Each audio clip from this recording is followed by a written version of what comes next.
Well, Courtney, one of the things I want to dive into with you is content and digital tactics. One of the things I think that our industry has struggled with is gated versus ungated content. And I'd love to get your take on what you see. And this is a controversial topic, right? Some people are staunch. Controversy. Yeah, they're staunch one way, staunch the other. So could you maybe talk about what you've seen and what you believe is the right fit? And maybe this isn't the right fit for everybody, but this has been the right fit for Butler Technologies. Yeah, so we do gate some of our content at Butler Technologies, which is now is a huge taboo in the marketing world, especially when it comes back full circle with SEO. But I think it's important, especially when you have proprietary information, right? Like something that's worth getting people's emails over. Like you shouldn't get people's email over like a fact sheet or a checklist of whatever, right? Like that should be something that's just on your website, especially if they can get it from someone else. But if it's something that an engineer sat down and helped you write and that like it came from their brain and your brain and it's really proprietary information that can help your customers and help your prospects, I think it's a totally fine to gate. And then that just helps them funnel down, like whoever downloads that content, then you can funnel them down the marketing funnel, right? The customer journey funnel. They download the gated content. You have maybe some drip campaigns, some email drip campaigns in place with more tidbits from other gated content, right? You only need their email address once. That's the other thing I see with a lot of websites. Like, okay, give me your email address. No, give me your email address. No, give me your email address. Like, you already have me. Calm down. I love that. That's so great. When I agree that as the value of the content increases, we should be more willing to gate content. If it's low value, give it away for free, right? But as the value, but as the value increases, so should be our willingness to ask for something in return. And one of the things I think that you guys deal with at Butler is that you guys do a lot of design, right? You're not just it's not like buy now these 1,000 widgets we make every day. There's a lot of customization that occurs in your process for each client. So there's a lot of information that has to go back and forth.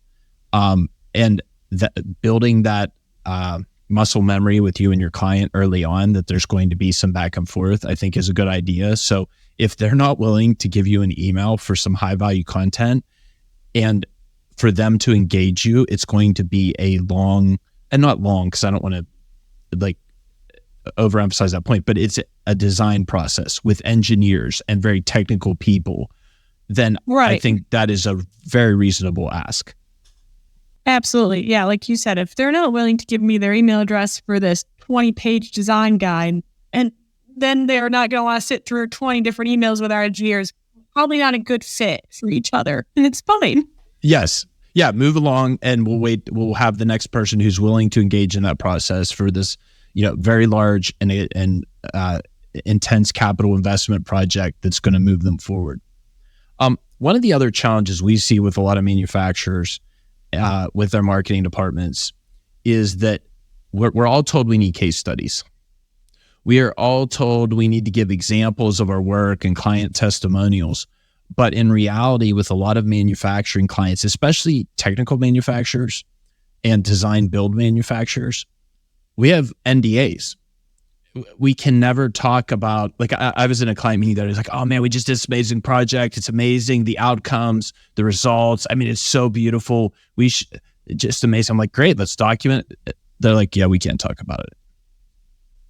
He's like, I can't even really tell you, even though we have an NDA with you, who we did it for. I'm like, oh, okay.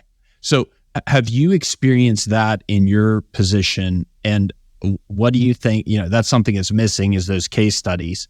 And is there any way you've been able to work around that if that is in fact a problem or a challenge for you and your team? Definitely a challenge. A challenge like every week that we deal with because Butler Technologies is a custom components manufacturer. So everything we make for our clients. Like we don't I mean, I might get a sales sample through every now and then that like we've designed for us, but everything we make is for our customers and it's their property then. But a lot of the times it's just asking. Like we're always so afraid to ask, right? Because the answer can be no, but it's fine if the answer is no. But what if the answer is yes? Like just ask the client, ask who your point of contact is there. Like, is it the buyer? Is it an engineer? Just ask them. Like if you get permission, you get permission. Then that's great. And especially ask them over email, because then you have written permission that you can document somewhere that they give you permission to use that, whatever, for the case study. But yeah, if you can't get permission and it's something you really want to do, we've worked around it before with no name case studies, right? Where you describe everything you've done, you being the manufacturer, to help the client. And you describe the client very generally and describe their product very generally, right? Because at the end of the day, it's not about the end product. It's about the process that you took to get to that end product with the client. That's what other people want to read about. Yeah, I think storytelling is the answer, right? Tell the story and the narrative of how you arrived at that outcome, as opposed to citing the client, citing the product, citing like an exact picture of the thing you made, right? So like if we can tell that story and use that narrative case study that's very generic, I think that's a great solution. And maybe that's something that some of the marketing managers who may be listening can pick up as a solution to their challenge. Thanks for watching this clip of the Missing Half podcast, brought to you by 50 Marketing. Be sure to check out the full episode linked below and our other resources.